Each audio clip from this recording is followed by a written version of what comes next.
कुछ पाने की हो आस आस, कोई अरमा हो जो खास खास आशाएं,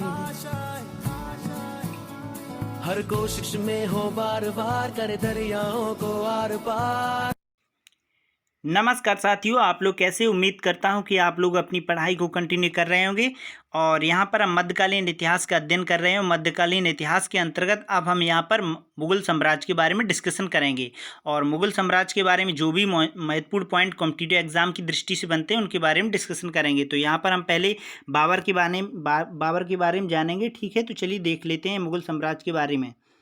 तो यहाँ पर लिखा हुआ है कि पानीपत के मैदान में, जो पानीपत का मैदान है उसमें 21 अप्रैल 1526 को इब्राहिम लोदी और चुगताई तुर्क जलालुद्दीन बाबर के बीच एक युद्ध लड़ा गया था, जिसमें से लोदी वंश का अंतिम शासक इब्राहिम लोदी को पराजित कर बाबर ने 3 शताब्दियों से सत्तारूढ़ तुर्क अफगानी सुल्तानों की दिल्ली सल्तनत का तख्ता पलट कर दिया। यानी इसका मतलब है कि 21 अप्रैल 1526 को इब्राहिम लोदी और बाबर के बीच युद्ध हुआ, जिसमें से जो अफगानी सुल्तानों का सल्तनत दिल्ली पर था, जो 3 शताब्दियों से उसको ख़त्म कर दिया और मुगल साम्राज्य की स्थापना हुई। ठीक है, तो ये पॉइंट यहाँ पर लिखा हुआ है। और मुगल साम्राज्य के और मुगल साम्राज्य और मुगल सल्तनत की नींव रखी गई। फिर तो बाबर द्वारा ही मुगल साम्राज्य की नींव रखी गई। और गुप्त वंश के प्रथम मध्य भारत में केवल एक ऐसा साम्राज्य था जिसका एकाधिकार रहा। ठीक है, तो यानी इसका मतलब है कि विस्तृत रूप से इसका ये अधिकार रहा। ठीक है, तो यहाँ पर अब हम यहाँ पर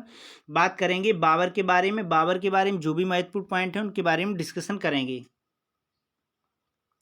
तो यहाँ पर हम देख लेते हैं कि बाबर का जन्म एक छोटी सी रियासत फरगना में 1483 में हुआ था। ठीक है, तो ये पॉइंट आपको याद रखना है कि बाबर का जन्म कहाँ पर हुआ था। तो आपका राइट आंसर क्या होगा? फरगना में हुआ था। ठीक है, ये याद रखना है, 1483 में। और बाबर ने अपने पिता की मृत्यु के पश्चात मात्र 11 वर्ष की आयु में फरगना का शासक बन गया था।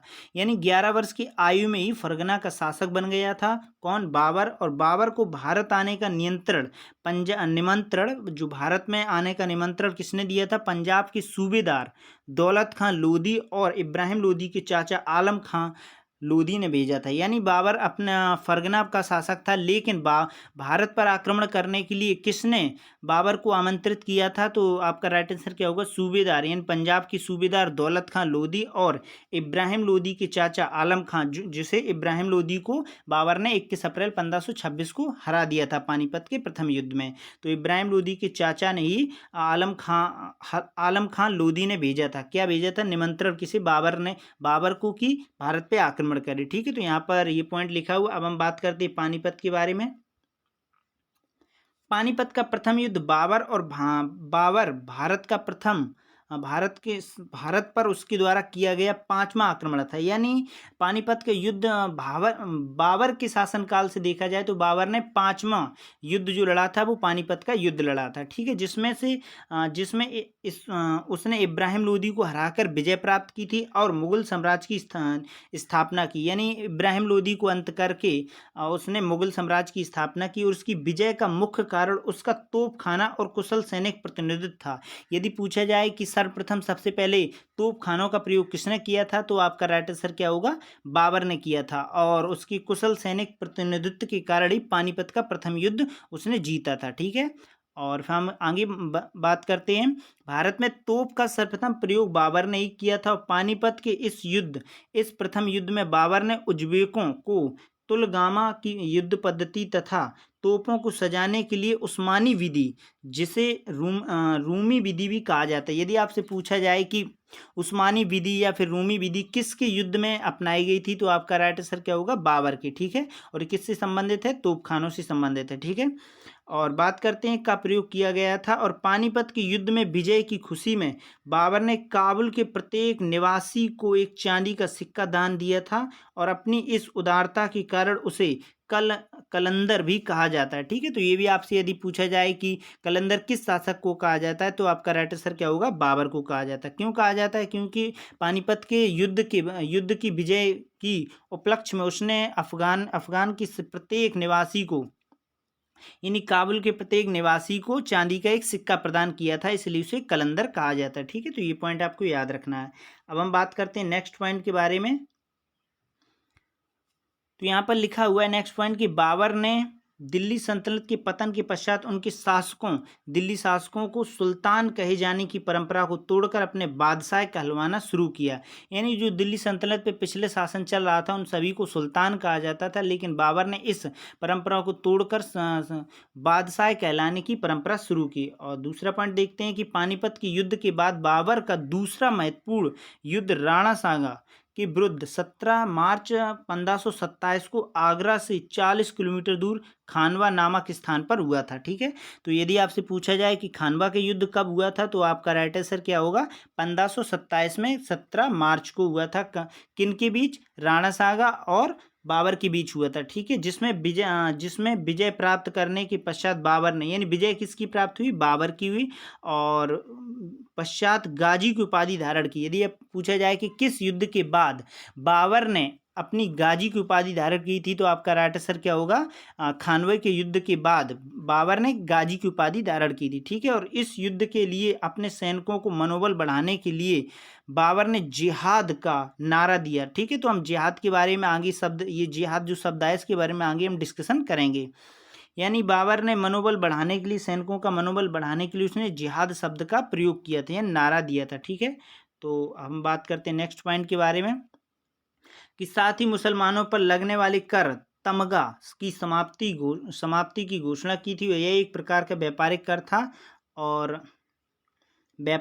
था ठीक है, तो और राजपूतों के विरुद्ध इस खानवा के युद्ध का प्रमुख कारण बाबर द्वारा भारत में ही रुकने का निश्चय था। ठीक है, तो इसमें खानवा के युद्ध के बाद ही बाबर ने भारत में रुकने का निर्णय लिया। ठीक है, तो अब हम बात करते हैं नेक्स्ट पॉइंट के बारे में।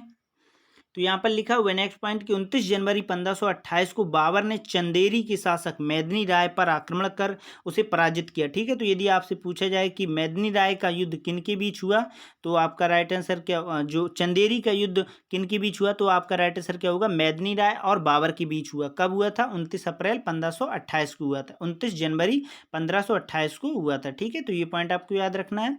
और यह विजय बाबर को मालवा जीतने में सहायक रही, मतलब जीतने में सहायक रही, यानी यह बाबर की विजय को मालवा जीतने में सहायक रही थी। इसके बाद बाबर ने 6 मई 1529 को घाघरा का युद्ध लड़ा गया। तो युद्ध आपको ये महत्वपूर्ण याद रखना है कि पानीपत के युद्ध और चंदेरी का युद्ध और घाघरा के युद्ध, ये सभी आपको याद रखना है, जिसमें से बाबर ने बंगाल और बिहार की संयुक्त अफगान सेना को हराया था। ठीक है, तो ये भी आपको याद रखना है कि घाघरा के युद्ध किन के बीच हुआ, ये भी आपको याद रखना है कि चंदेरी का युद्ध किन के बीच हुआ, पानीपत के युद्ध किन, ये सभी आपको याद रखना है और डेट वाइज रखना है। अब हम बात करते हैं नेक्स्ट पॉइंट के बारे में। यहाँ पर तो यहाँ पर नेक्स्ट पॉइंट लिखा हुआ है कि बाबर ने अपनी आत्मकथा बाबरनामा में, यदि आपसे पूछा जाए कि बाबर की आत्मकथा का क्या नाम है तो राइट आंसर आपका क्या होगा, बाबरनामा का निर्माण किया था। यानी बाबर ने अपनी आत्मकथा बाबरनामा का निर्माण किया था, जिसे तुर्की में तुजुक्बे बाबरी कहा जाता है। ठीक है, और तुर्की में क्या कहा जाता है, तुजुक्बे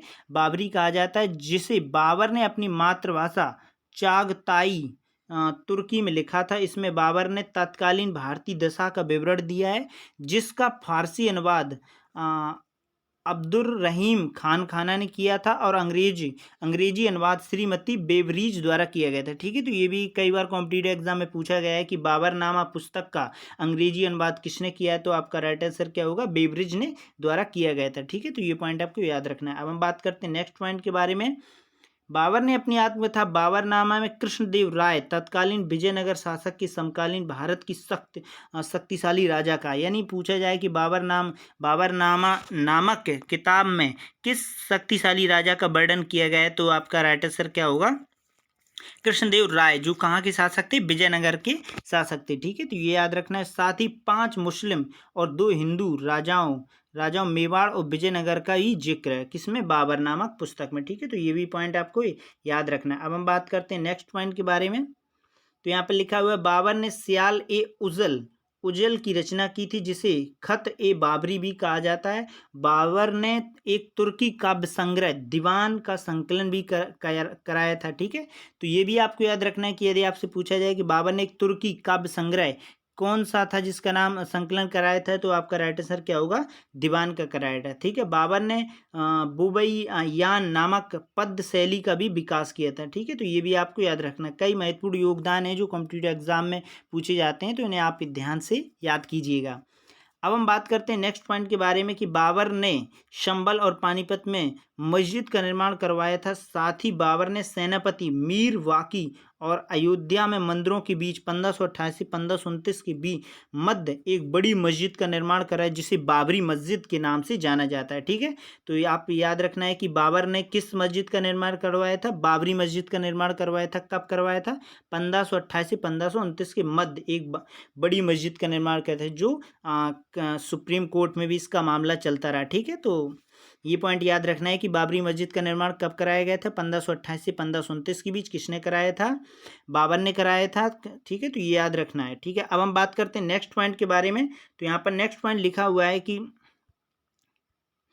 बाबर ने आगरा में एक बाग का निर्माण करवाया था, जिसे नूर ए अफगान कहा जाता है। ठीक है, यदि आपसे ये पूछा जाए कि आगरा में कौन सा एक बाग है जिसका निर्माण बाबर ने करवाया था, तो आपका राइट आंसर क्या होगा? नूर ए अफगान। ठीक है, जिसे वर्तमान में आराम बाग के नाम से भी जाना जाता है। ठीक है, वर्तमान में यदि पूछा जाए कि नूर ए अफगान का नया नाम क्या है, यानी वर्तमान में उसका नाम क्या है, तो राइट आंसर क्या होगा? आराम बाग के नाम से जाना जाता है। इसमें 4 बाग शैली का प्रयोग किया गया है। ये भी आपको याद रखना है। यदि पूछा जाए कि जो आगरा में आराम बाग है उसमें कौन सी शैली का प्रयोग किया गया है, तो आपका राइट आंसर क्या होगा? 4 बाग शैली का प्रयोग किया गया।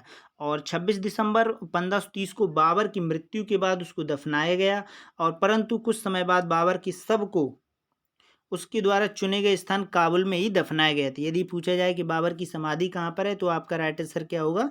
काबुल में। और इसका जो मृत्यु कब हुई थी? 26 दिसंबर 1530 की हुई थी। ठीक है, तो ये पॉइंट आपको याद रखना है। अब हम बात करते हैं नेक्स्ट पॉइंट के बारे में। यहाँ पर तो यहाँ पे लिखा हुआ है कि बाबर के 4 पुत्र थे, तो ये भी आपको याद रखना है कि हिंदाल, कामरान, अस्करी, हुमायूं। ठीक है, तो बाबर के कितने पुत्र थे? 4 पुत्र थे। कौन कौन से? हिंदाल, कामरान, अस्करी, हुमायूं, जिनमें हुमायूं सबसे बड़ा था। फलस्वरूप बाबर की मृत्यु के पश्चात उसका सबसे बड़ा पुत्र हुमायूं अगला मुगल शासक बना। ठीक है, तो हम नेक्स्ट वीडियो में बात करेंगे हुमायूं के बारे में, जो मुगल साम्राज्य से ही संबंधित है। ठीक है, यानी हुमायूं किसका बेटा था? बाबर का। यानी बाबर के 4 बेटे थे, हिंदाल, कामरान, अस्करी और हुमायूं। ठीक है, अब हम बात करते हैं कि ऊपर कई 3 शब्द आए थे, जिन्हें समझने के लिए यहाँ पर हम बात करते हैं। जैसे कि हम बात कर लें यहाँ पर खाना बदोश के बारे में जान लेते हैं। खाना बदोश का मतलब होता है कि मानवों का ऐसा समुदाय या समूह जो एक ही स्थान पर रहने की बजाय एक स्थान से दूसरे स्थान पर निरंतर भ्रमणशील रहते, उन्हें खाना बदोश कहते हैं। ठीक है, तो ये आपको याद रखना है। और जिहाद के बारे में देख लेते हैं कि जिहाद शब्द से क्या मतलब है कि इस्लाम की रक्षा के लिए, इस्लाम की रक्षा के लिए,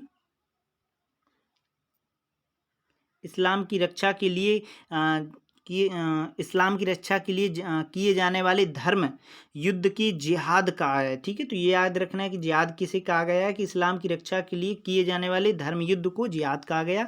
और बाबरी मस्जिद के बारे में बात कर लें तो यहाँ पर लिखा हुआ है कि ये विवादास्पद घटना है, जो कि वर्तमान भी विवादों में है, लेकिन वर्तमान में अब अयोध्या हाँ, दोनों मामले सही तरीके सुप्रीम कोर्ट ने दिए हैं। ठीक है, तो यह विवादास्पद घटना है जो कि वर्तमान में विवादों में है, और इस घटना ने 2 धर्मों के मध्य झगड़ा पैदा किया है। अयोध्या में राम मंदिर या फिर बाबरी मस्जिद, इसको लेकर वर्तमान सुप्रीम कोर्ट में केस कई वर्षों से मतलब चलता आ रहा है, जिसके बाद कोर्ट ने माना है कि वहाँ पर राम मंदिर स्थित था। ठीक है, तो ये कुछ पॉइंट थे जो मुगल साम्राज्य से संबंधित थे। यहाँ पर हमने बाबर के बारे में डिस्कशन किया। अब हम नेक्स्ट वीडियो में हुमायूं के बारे में डिस्कशन करेंगे। तो फिर मिलते हैं एक नई वीडियो में, तब तक के लिए नमस्कार।